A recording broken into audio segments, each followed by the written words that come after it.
Então, Paulo, levantando-se no meio do Areópago, disse: senhores atenienses, em tudo vos vejo acentuadamente religiosos. Para quem não sabe, o Areópago ele também era conhecido como Monte de Marte ou de Ares, e ficava diante da Acrópole, porque passando e observando os objetos de vosso culto, encontrei também um altar no qual está escrito: ao Deus desconhecido. Pois esse que adorais sem conhecer é precisamente aquele que eu vos anuncio. Atos 17, 22 e 23.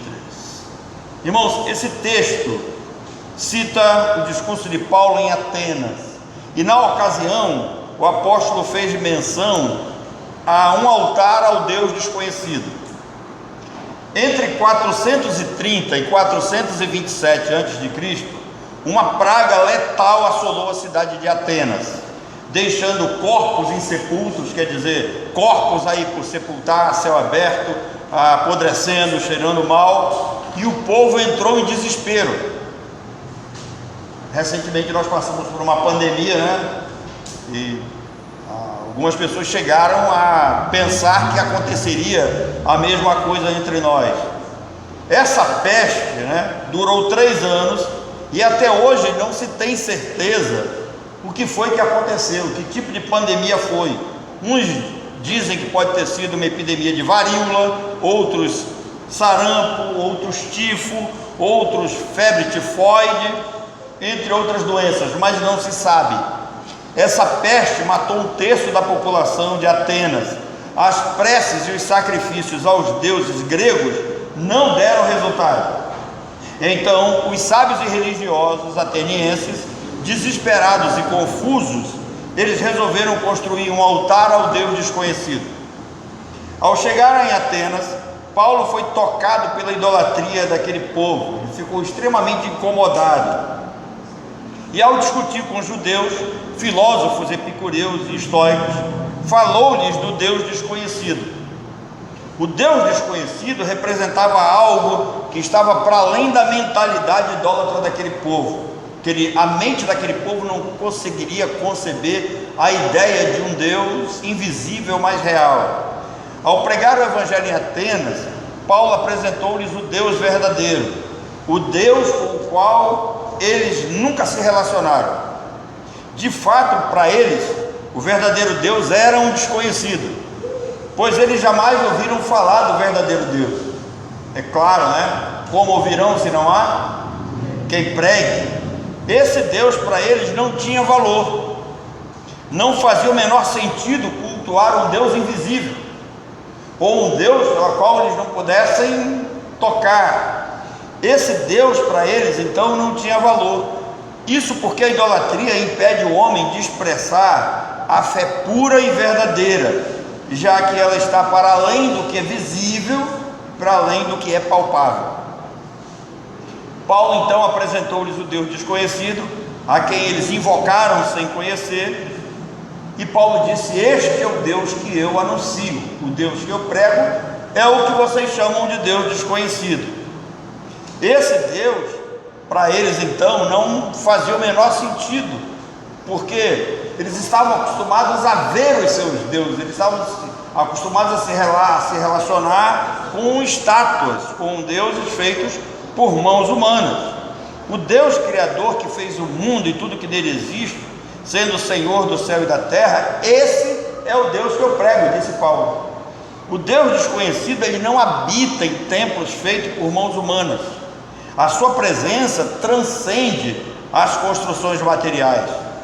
O Criador de tudo e de todos, ele não pode ser limitado a um espaço físico construído por seres humanos. A verdadeira adoração não está condicionada a templos,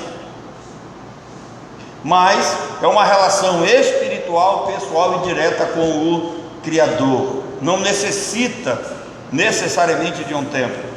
O Deus desconhecido dos atenienses não pode ser visto, não pode ser tocado. Para se relacionar com ele é preciso uma fé especial, um dom que procede de Deus. Essa fé que nos faz nos relacionar com esse Deus desconhecido só é possível mediante um presente de Deus, é isso que Deus dá, vem dele em direção ao homem.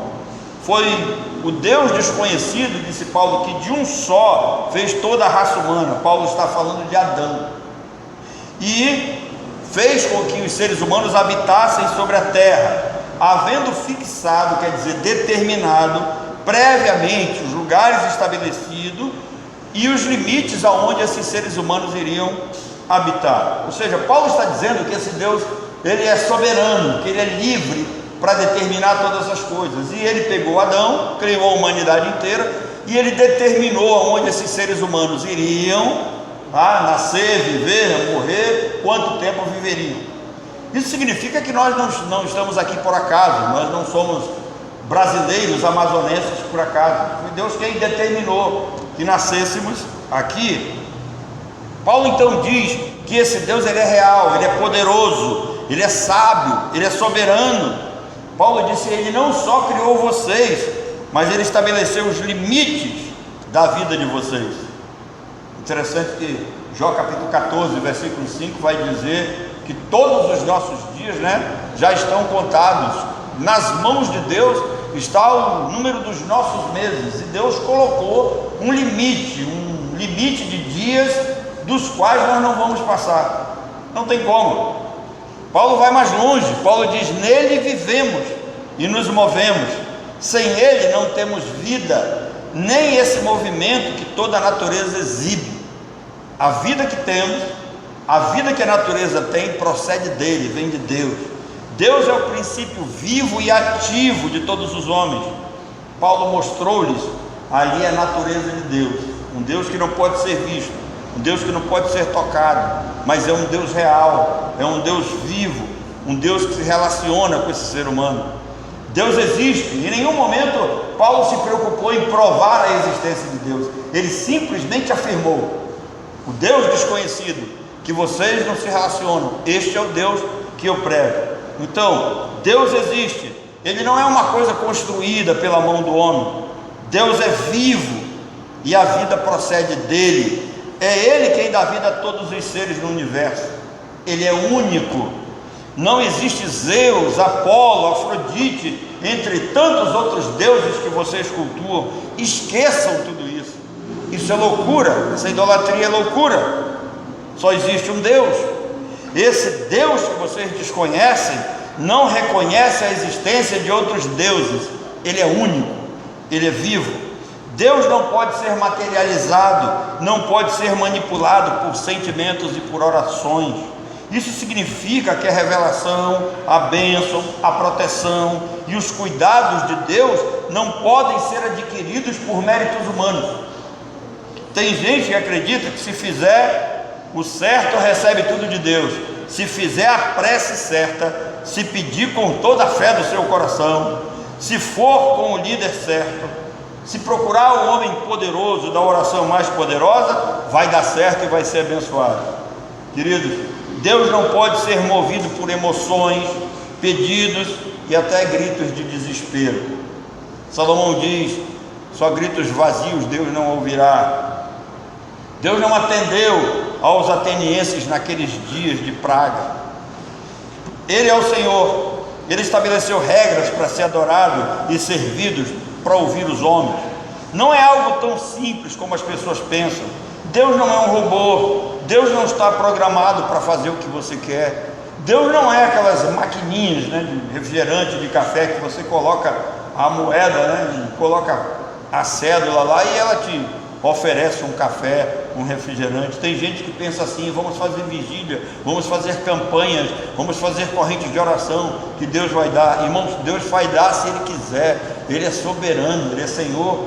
1 João 5,14 vai nos dar conta, vai nos dizer que nós temos uma confiança. A fé que recebemos dele gera confiança. Essa confiança que nós temos vai nos levar a entender que Deus vai responder segundo a sua vontade, não segundo os nossos pedidos, não segundo a nossa necessidade. Ele sabe do que precisamos, mas Ele é Senhor. Não é tão simples. Tem gente por aí fazendo corrente, determinando a bênção, espalhando decretos, mostrando onde Deus deve agir. Um dia ouvi uma mulher dizendo que estava saindo de casa para fazer trabalhos de decretos na cidade. Ela iria espalhar decretos lá na cidade de Codajai. E eu fiquei olhando para ela: louca, tu não sabes o que dizes? Lembrei daquele rico, né? Quando Jesus diz para ele: louco, hoje à noite te pedirão a tua alma, né? Que tu tens preparado. Ou seja, quem é o ser humano para afrontar, para confrontar Deus, para exigir alguma coisa de Deus? Irmãos, Deus não é um brinquedo. Paulo estava tentando passar isso para esses homens: olha, Deus desconhecido, que de fato vocês não conhecem, ele é completamente diferente de todos os outros. Com Deus não se brinca. Por isso que há uma advertência em Hebreus, no capítulo 10, no verso 31: horrível coisa é cair nas mãos do Deus vivo. Não brinquem com ele, ele é o Criador, ele é o Senhor do universo. Se aproximem dele com temor e tremor, por meio de Jesus Cristo, que é a propiciação pelos nossos pecados. Esse Deus desconhecido, ele é um Deus irado contra o pecado, é um Deus que pune, é um Deus que justo, cuja sua justiça exige punição para com o pecado. Isso, nós só não somos consumidos porque Cristo foi na cruz, tomou o nosso lugar e o seu sangue serviu de propiciação em nosso lugar. A ira de Deus foi retirada de nós, foi aplacada, foi cancelada. Em outras palavras, Paulo está dizendo para eles: não rejeitem a graça que está proposta em Cristo. Paulo falou isso com palavras, eu diria assim, belas. Paulo chega lá tentando discutir sabedoria humana, apresentando Deus dentro dessa forma, dessa sabedoria humana, aos quais os filósofos, os judeus, os epicureus, os estoicos estavam acostumados a discutir.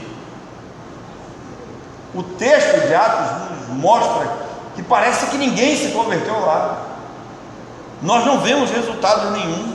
Por quê? Porque parece que Paulo chega lá tentando apresentar o Deus desconhecido de forma filosófica, com palavras intrínsecas ali dentro do seu discurso.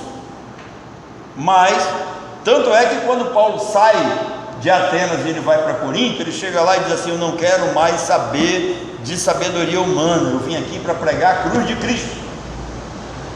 A cruz de Cristo é que deve ser pregada. A cruz de Cristo é que é o sentido do Evangelho, onde está contida nela morte e ressurreição. Jesus vai lá e morre em nosso lugar, mas ele não fica morto para sempre, ele ressuscita.